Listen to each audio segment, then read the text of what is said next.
Thank you, Coach Murphy. I'm super excited to see that swimming is back because that is one sport that was near and dear to me during my time.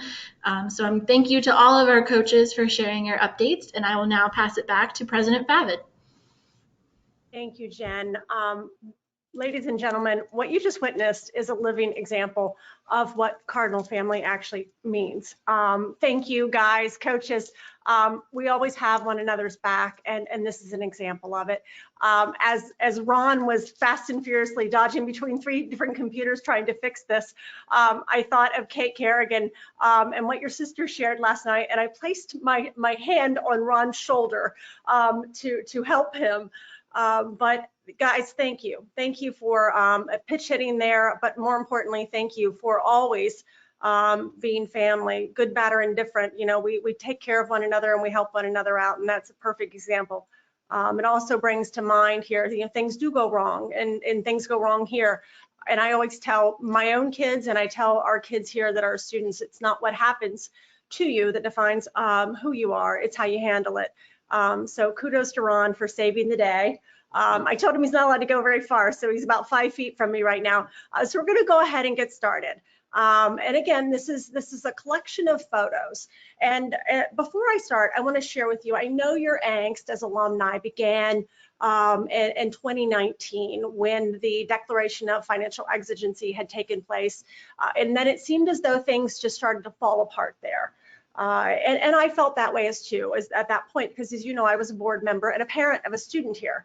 But when I came here and I spent and continue to spend my every single day here, I started to realize that the university had been deteriorating for years. What took place in a year really wasn't the demise of the university as much as the neglect over the years. So I want to show you what I discovered and what we have fixed. And it tells the tale of neglect, but it also tells you why we saw a decline in enrollment. So I'm not switching, Ron.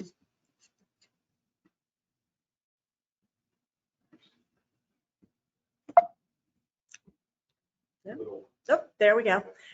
So what you see here is furniture that was in Kirby Hall in 2019. This is a tour dorm. This is the dorm that our tour guides took new parents and prospective students through. This is in the main lobby area as you go through it. And as a parent, I was mortified in seeing this, because if this is the way we take care of our campus, how do I trust Wheeling University to take care of my child? And you can bet that furniture has been removed, and we've replaced it with far better furniture. This is Bishop Hodges Library Plaza. This is what our students walked through every day as they left either the library and headed to Acker, or left Swint Hall after lunch and walked through. This is, to me, it's unacceptable for to be left in disrepair. You can see that it's dirty, it's filthy, the library is filthy. This is a collection, and I put all 3 on one slide here, of a multitude of different colored tables that were spread all over campus, and I have no idea where the green one came from, and nothing matched. It was old, it was faded, and again, if you look below the tables, you'll see the cement hadn't been power washed in probably more than a decade. This is Bishop Hodges Library. The color's out of date. This is our parking lot. This is a handicap parking spot. And in an ADA compliant world, to neglect something along those lines when you're asking people to come on campus is disheartening. These are the potholes. If you'd been here, you already knew this. Our roads were in horrible state, in major disrepair, and you had to drive very slowly through campus. And this wasn't just one particular place. This was every parking lot and every road and every offset of road. This is on the walkway as you walk out of Swint Library and head towards Whalen Hall. It's completely covered in mold. This is one of our statues of a Jesuit priest, and I think it speaks volumes for what was going on here. You can see the buildings, the paint was out of date, hadn't been taken care of in a while. Trash cans all over campus were leaning. This one's broken. Some of them were in worse states than this. This is Bishop Hodges Library up close. You can see that none of the brick had been washed in more than a decade.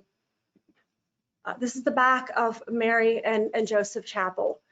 Again, you know, our most treasured building not being taken care of, not being kept, black in age and filth.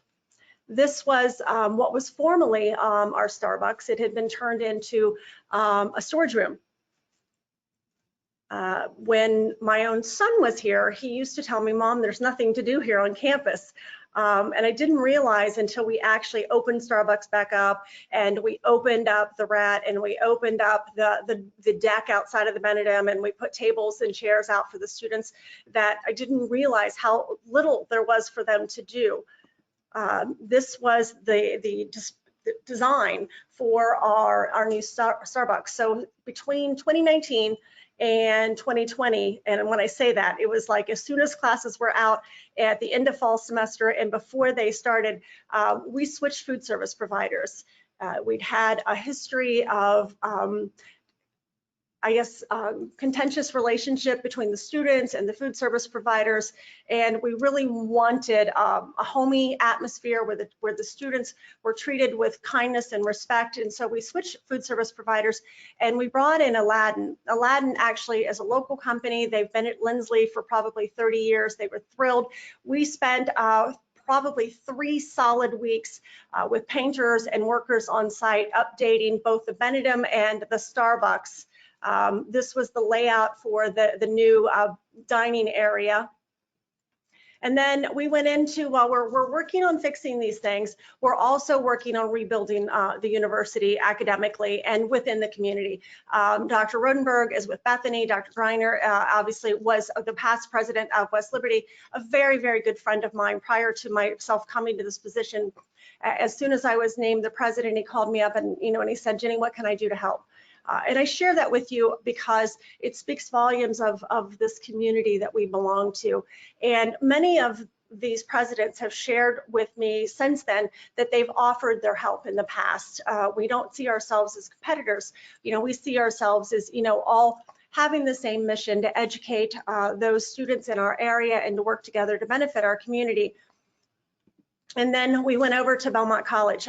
Paul Gasparo has been a friend of mine for many, many years. And, we worked on our relationship with Belmont College, and we did the 2+2 in criminology that, and I think you're going to see additional articulation agreements under Dr. Jackie's supervision with Belmont College. They're in Ohio, but, we're still one Ohio Valley. And so then we went on to recently West Virginia Northern Community College, and we're going to be working on additional programs there. But these are our friends. They're not just agreements. They're not just 2+2. They are friends to this university, and we have found and stabilized those relationships. One of the biggest issues that we have is the frustration with the loss of sponsorship from the Society of Jesuits. I have shared many, many times that as a board member, and Dr. Shahady will agree to this, we weren't in the room when these discussions were had. And Provincial Hussey, if you've ever had an opportunity to speak with him, he is not a rash man. I don't think that he made that decision in spite. I think it was a long thought out decision over angst, over things that were going on here with the university cutting both our philosophy program as well as our theology program. But the diocese, has held us close to their hearts, and Bishop Brennan that you see on the left immediately took up our cause, is committed to us. This is at our Mass of the Holy Spirit in the fall of 2019. You can see the bishop is there, and directly over his left shoulder is Father Conroy. Father Hottie is 3 over to the right. So our Society of Jesuit priests are still part of this community. They are still here every day. They are part of the fabric of what this university actually is. So we have lost the sponsorship. But we still have a very, very special relationship with the Society of Jesuits. I have dinner regularly with the Jesuit priests, and they shared with me over the summer that the new provincial has decided that they, the three Jesuits, meet the four tenets of a Jesuit mission. In addition, the three Jesuit priests, Father Hottie, Father Rich, and Father Conroy, have chosen to remain. And so the provincial is leaving them here with us. So we will continue under this bubble of diocesan sponsored, supported by a Jesuit community. And so as the video shared, the state of the university, I thought, was symbolized in the state of our cross. A large structure that weighed well over, I think, 1,200 pounds, excuse me. It was rotting. You can see that up close here. When we took it down, pieces of it had fallen off. It was rotting. You know, this is the symbol of our faith. And so, again, going back to our relationships in the community, most of you know, over the past couple of years, I actually ran a contractors association. So I have a lot of friends in the construction business.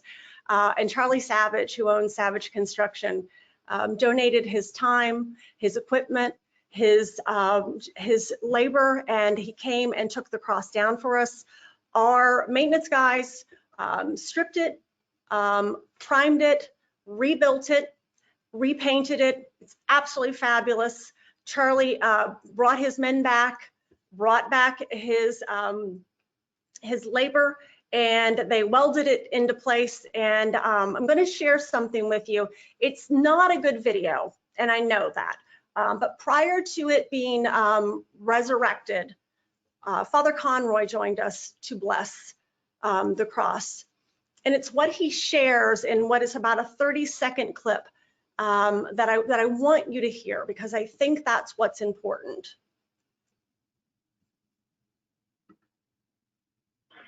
36 years go at least that long, so that when we come around here the next time, 50 years from now, and blessed again, we will remember this moment when this university has risen again to its truthful place of intellect and spirituality for the Catholics and the Christians of West Virginia.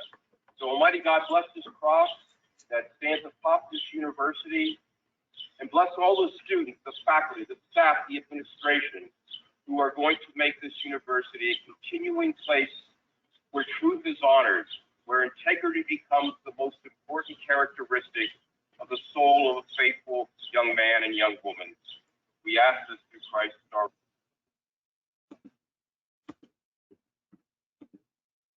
Lord. Oh, popped out, Ron. This oceanside verbo is about to become the backdrop for an Technical difficulties again. I shut the microphone off.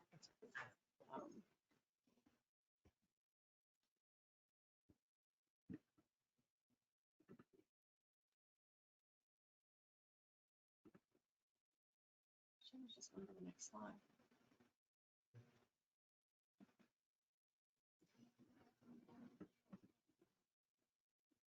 Here's the, looking for the arrows here. Sure. See if we can-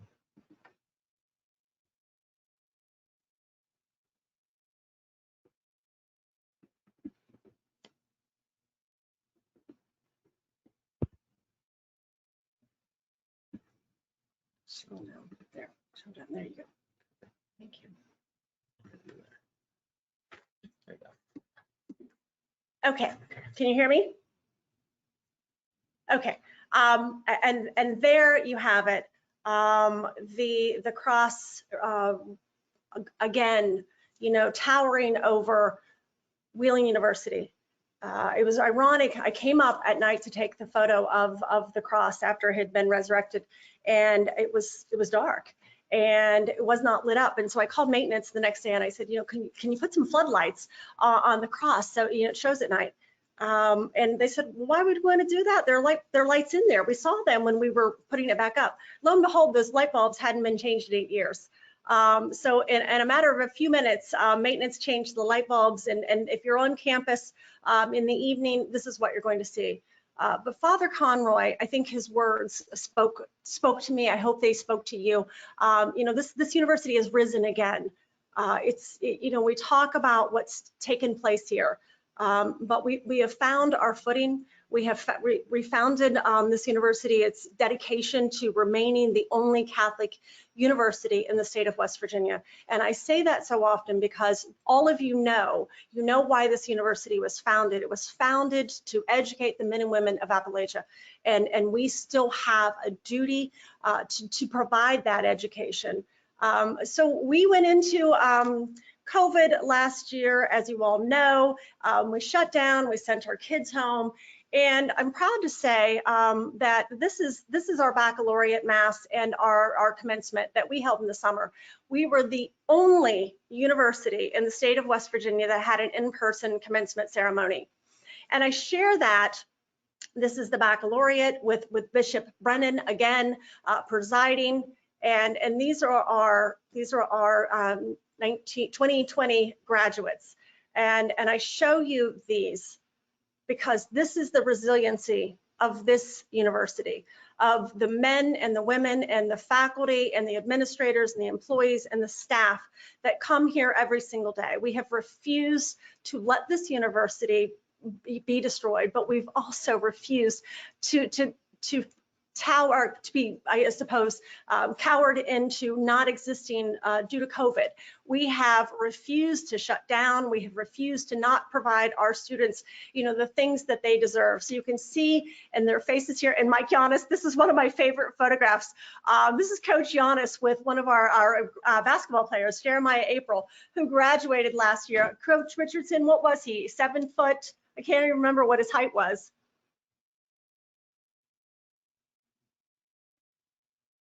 He was 7 foot, every bit of it. I think he was well over 7 feet tall. But more importantly, Jeremiah April was the very first member of his family to graduate from college. He was a sweetheart. When he came into my office, he had to actually duck down to get into the doorway. But that's a moment in time. You know, I know the university has struggled, but this is what we do here. We educate men and women to be, you know, to be educated, and men and women for and among others. And Jeremiah April is a perfect example of that. Were we not here, were we not open, had we not survived, you know, 2019, Jeremiah may not have had this opportunity. This is Professor Tarr with a whole group of his students. And you see we moved on to repairing the university. We paved the entire campus. We had not been paved in quite a while. I think most of you know, and I have shared, that the bishop, his commitment to the university was to give us 5 years of financial support to become self-sustaining. So with that, it's tapered down over a period of time, but each of those years of that money, I've dedicated $500,000 annually, fiscal year, to repairs to the university. So this was last year's. We were able to do it with a local company. And so there I show you the difference. You know, there's our handicap logos on our parking lot. There's our parking lot behind our building here. Beautiful. You know, my background's in economic development. My background is in construction. And so I absolutely love paving. I think it's one of the most beautiful things in the world. You can see us going up and around Campion there, and then going back up in front of Ignatius to Acker. It's just absolutely beautiful. And those of you that have been on campus since then or came to commencement last year, that was a moment where all of a sudden campus just changed, and you could really start to see it. They tease me, black's my favorite color, and I somehow managed to paint every single thing that that paint could stick to. We painted it black. Not because it's my favorite color, but because over the years, there were different colors of red that were used, and they didn't all match, and it really the university need to be updated. And so we painted things black because it's classic. And as you can see here, and Kelly, I know you're gonna kill me, but this is when I tell you, she's laughing, when I tell you we did this is the stuff that we physically did ourselves. We bought plants off of Facebook Marketplace, and Kelly and Bruce McCullough are there actually planting them. This is the work that we did within the Benedum dining area. The tables were rotted, they were molded, they were left all over campus. Our maintenance guys picked them up, they moved them into the garage, they stripped all the wood and they put new wood on, they painted them and distributed them back all over campus. And I share that with you because we did this as frugally as possible. I always say that, you pay for labor, and all this cost us was a day's labor and a can of paint. And it really started to make a difference. And Coach Richardson, right when his first week started, he pulled in one night and my husband and I were here. We were working on campus and Chris innocently asked if he could help. And he spent the next 4 or 5 hours working with us. And that's my husband there and John Lacasano, who has been a security guard with us for almost a decade. And I share that because it's all of us. Each and every one of us has put, our heart and soul and sweat into this university. This again is one of our maintenance guys painting yet again something black. All of the aluminum had never been painted, so we painted it black. There was a cohesiveness going on there within the campus. These are some of the guys behind us here at CET also painting that. And then as you saw this start to take shape, that there is the new bench seating around those cement blocks that are on the walkway from Swint towards Donahue. The wood had rotted off years ago and they just pulled it off and left it. It's now been redone. We're waiting for that to be painted. This is the painters working inside of Swint Hall. And again, the outside painting, we painted everything. You can see the yellow gate there has been painted. It was all rusted. And Dr. Townsley had actually taken down the security house out front. And so with COVID and worried about how we were going to address the safety of our students, maintenance came to me and said, we'd like to rebuild the security house so that we can monitor, folks that are coming in and out. And oh, by the way, we have all of these bricks behind the garage that had never been used before. And so they were very quick to build the structure and brick it at a very low cost. And so now when you come into campus, everyone is stopped, your temperature is taken at the gate. So not only were we rebuilding it, but we were rebuilding the university with the safety of our students in mind. We redid the Benedum deck. It had been in disrepair and closed down for more than a decade. I think the last time I was physically out there was probably about 20 years ago. It was rotted, it was unsafe. So as part of that $500,000 that I set aside every year, this was one of the projects that we were able to do. Again, the tables and chairs actually were at no cost. Student Services discovered they had a credit with a company that had been on the books for years, over $10,000. So we were able to buy dining tables and chairs, outdoor dining tables and chairs for this area. And as you can see, we painted the yellow poles black, and it's absolutely beautiful now. And again, this has been a blessing because with COVID, having our kids have an opportunity to sit outside and dine has, been our ability to make them safer. We added outdoor seating, again, to give them something to do, but also to get our kids outside so that they're a little safer. They can take their mask off outside. And I love these because little known secret there, as you can see on the third one in, it's a desk. There is a little desk that slides out from underneath of the chair to your left, and it slides onto the front of it. And so the students are able to sit outside, enjoy the sun, and study as well. This is our university today. We put a lot of work into it, and I hope you'll appreciate the campus that you'll find today. I think that this is the work that Chris, Coach Richardson, and my husband and John Lacasano did that night. We were dragging these beautiful ferns all over to photograph the university again.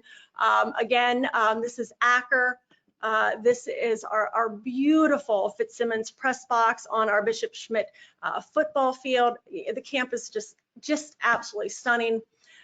This is Hodges Library. This campus, as you all know, is absolutely spectacular. It just needs to be taken care of. And in rebuilding it, we're increasing our enrollment because kids come onto campus, parents fall in love with it. This is Wayland Hall, absolutely beautiful. One of our early buildings, you know, one of the first buildings when you pull in on your right-hand side. And again, you know, we cleaned our statues. We show our respect for our faith, but we also show our respect for our campus and making sure that every detail is taken care of. This is Donahue in the evening. To the left, you'll see those black tables and chairs. Those were the ugly white and gray ones that I showed you when we began. Again, all it cost us was a coat of paint and those beautiful cardinal red umbrellas we got online for $49 each. And so we were able to take something that was unkept and in disrepair, and for a very little amount, we were able to make a space for our students, but also beautify our campus. And yes, that pavement was completely power washed. I think there's not anything left on campus that I didn't get power washed last summer. This is another one of our statues that was taken care of. This is the cross from the Benedum deck. So you can see it's a sight to behold that it overlooks. This is our Bishop Hodges Library Plaza. Now remember when I showed you at the beginning, the construction cone, the blue tarp, the filth. This is it today. Joe Munhall, Dr. Munhall, who was not able to be with us today, as I shared with you last night, his father was very ill. The Munhall family gifted the university the tables, the chairs, the umbrella holders, the umbrellas, and those beautiful fairy lights that took this dark, dirty area and made it a vibrant, brilliant little area, and the kids just love it. And I love sharing that because it's a part of Joe now. This resurrection of this area that brings joy to these kids is a part of Dr. Munhall and his family. Andrew Lewis, who you'll hear from a little bit later, our student services vice president, has done some neat things here on campus, including providing students these darling hammocks. They're able to be checked out from his office. Our new Starbucks has been opened, and you know, sometimes when you go in there to grab something, you gotta wait in line. Kids absolutely love it. This is a closer look at Donahue and the campus now. From what you see, all of the light poles are painted black, all of the railings are painted black, and all of that old furniture is painted black. Again, from the other direction, isn't it absolutely gorgeous? It stuns me sometimes how beautiful this campus really is. Our plaza, as you can see here, Father Hottie is at the podium. This was our pinning ceremony, our induction ceremony for our new nurses. We were able to hold it outside on this plaza safely under COVID restrictions. They're all wearing masks. So not only does this plaza give the students an area to be, it provided opportunity for events outside. And someday when we're open again, we'll be able to have and host receptions and also rent out the space for special events. This is now Bishop Hodges Library. We softened everything up, modernized it with some beautiful paint.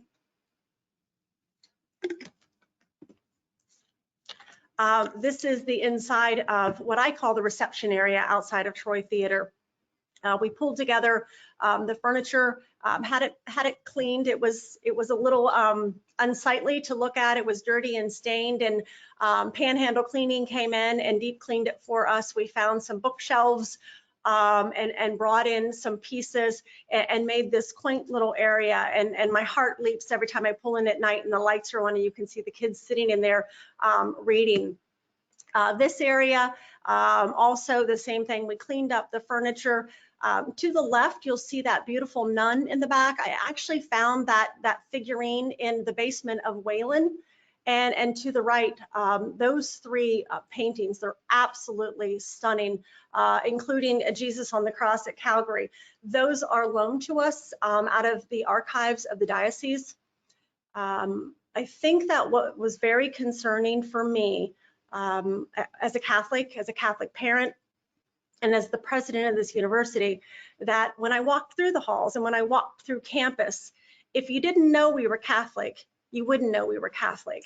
Somehow over the years, our artifacts, our crucifixes, our artwork had all been removed. Our statues had been removed from campus, and no, we know our students are not required to be Catholic. But I'm a firm believer that when you're surrounded by these images, when you're surrounded by crucifixes, that at some point, later in your life, when you're struggling, you'll remember that. That's part of what we do here. So we worked really hard to bring that back to campus, to bring God back, to put our faith back, not just in title, not just in a cross, but in every aspect of this campus. These beautiful paintings, and forgive me, I'm not sure if Father Hottie is actually on. I found these also in Wayland Hall. They've been tucked away. They're beautiful Jesuit paintings.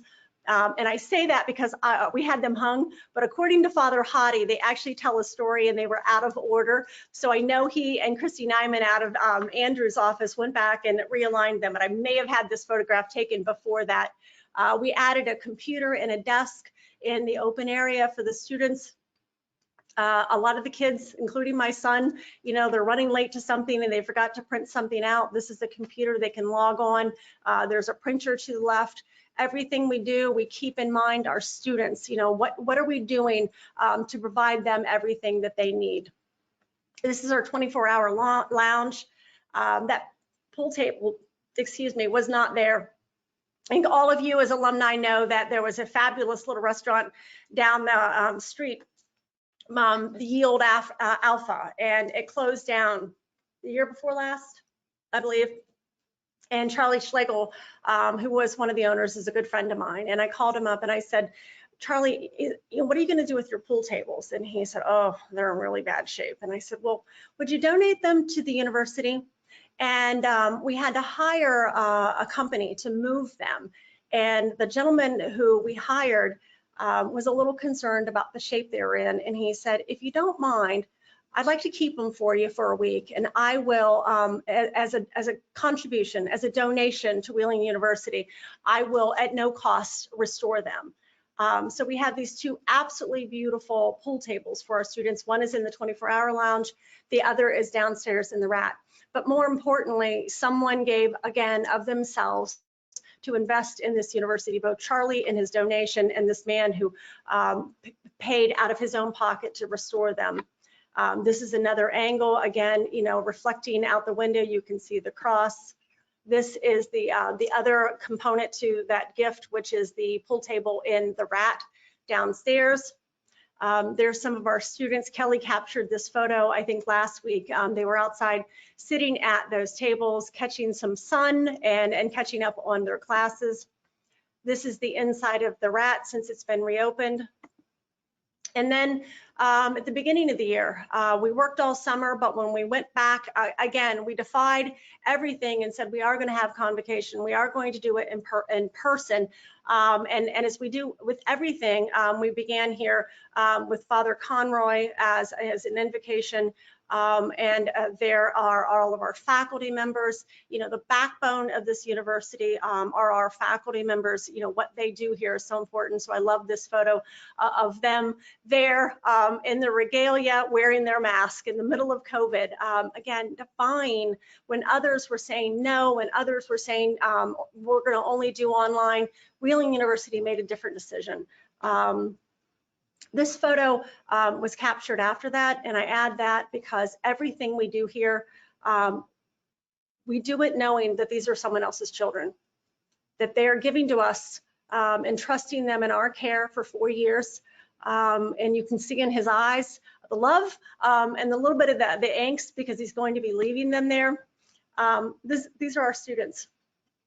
You know, COVID's been rough, but we've done a phenomenal job. I can't tell you, and I cannot even put into words the amazing work that has taken place here over the past year with staff to ensure that these kids have what we have fondly begun to notice near normal experience as possible. You know, we have been face-to-face since August of last year. You know, it's been rough, but these kids, you can see it, they're wearing masks and they're having a blast. Again, this is Andrew Lewis's group also does a midnight breakfast. And this is them at, I think, the end of fall last semester. This is our track girls, Patrick's team outside on the hillside. When I first went to take the picture, they were all 6 feet apart. I'm like, guys, it's okay, just scoot together really quick. And I share that with you because these are really good kids. They just really are. They try so hard. This is them out on the Benedum deck playing bingo in the evening. You know, student campus activities has worked hard to make sure the kids always have something to do. You know, the pride and joy of 2017 was, you know, the new Wheeling Cardinals football team, and I love this photo. There, you know, it's just the presence of football here in 2019, our first year of competition, coming back from filing financial exigency, from not knowing our future. I told the boys at the end of their season, Nick Sparshane, who owns Undos, had brought the boys down to treat them to dinner, and I went down to see them, and I said, you know, I truly believe their presence and their energy and the excitement of football on campus really got us through that first semester that was really hard because, you know, it was contagious, the energy and the excitement of being on campus and having football in the fall. We'd never had it before. Here's our girls soccer team. You know, Jordan Reed, Coach Richardson was speaking about him earlier. Lily Ritz, who has been our absolute phenom in basketball. Coach Giannis brought in, you know, some talented young players. Some more of our volleyball team that continues under, you know, what I refer to as our legendary Coach Benner, because she is just unbelievable. The girls brought back wrestling this year, and they've, you know, done extraordinarily well. Baseball team under Coach Lewicki, you know, he came in, he is a hometown guy, graduated from John Marshall, and like Coach Richardson, wanted to come home. He was down at West Virginia Wesleyan, and he wanted to come home. And what I love about Coach Lewicki is beyond, you know, what he's done with the team and how hard he works, is his dad's never far from him. He is in the dugout, he is here with him, and it's a family affair. So Cardinal family goes very deep around here. That's the entryway to campus now with the security gate. If you pull in the morning, you're gonna see our beloved security guard, Joe, you know, and he takes the temperature of everyone, you know, coming onto campus every day. I think we've done a phenomenal job here. We've worked hard, we've turned the university around, we made it beautiful. We did it inexpensively, we recycled, we did it together, and we gave these students what they deserved, which was, you know, a college experience. Our enrollment numbers reflect that.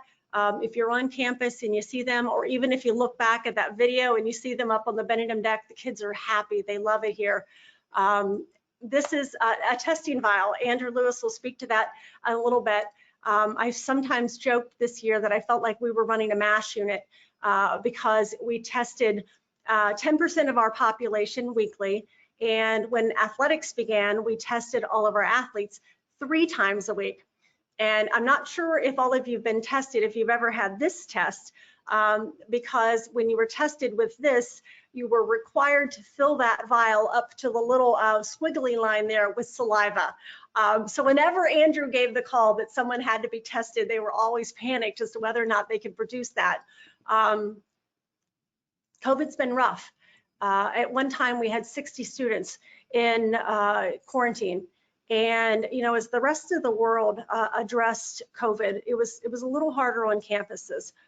A positive for us was a little different. A positive for us meant that we had to take that young man or that young woman that that parent left in our care and put them in isolation in their room alone for 2 weeks.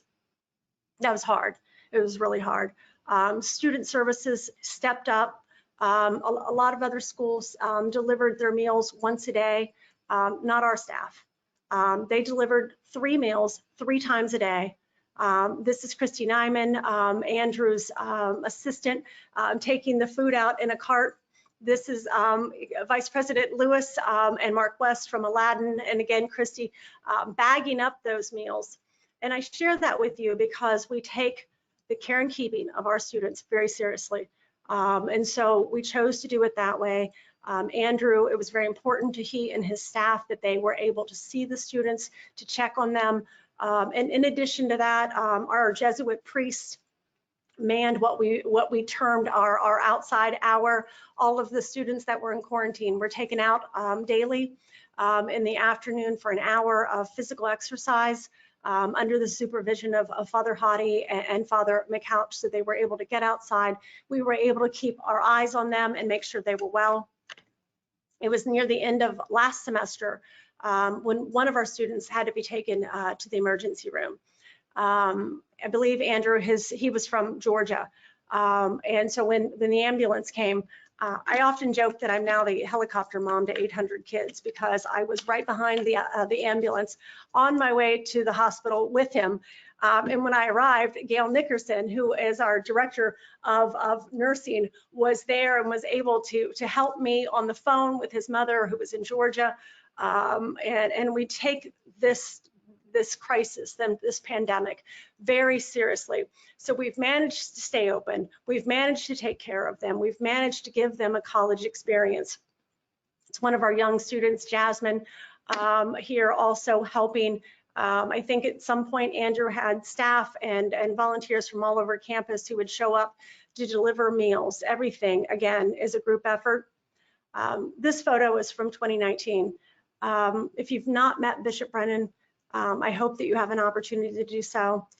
He replaced Bishop Bransfield. He was appointed by Archbishop Laurie in summer of 2019. And he is, without a doubt, one of the most special men I've ever had an opportunity to be in his presence. He loves this university. He believes in our mission. When the additional ask for the additional $5 million was made, it took 3 months and hours and hours and hours and hours of conversations and meetings and literally being grilled. And the decision ultimately was not unanimous. Some of the consultants felt that the money was better to go to the parish schools in the state of West Virginia. But as a Catholic parent, and I think most of you will agree, that it's the age from 18 to 22 when they've escaped the house and they're not under mom and dad's, watchful eye. Those are the formative years. Those are the years when we really need a Catholic university in the state of West Virginia. And Bishop Brennan knew that, and Bishop Brennan made the ultimate decision to gift the university that $5 million. So if you have an opportunity to meet him, thank him, because we stand here today and we will be successful long into the future because of this man.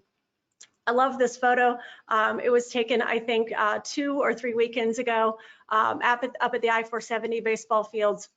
Both boys baseball and the girls softball team were playing on 2 different fields, and all of the kids on campus had come up to cheer them on, and this was a moment. And what you'll see there is track, soccer, men's and women's soccer. You're going to see rugby. You're going to see basketball players.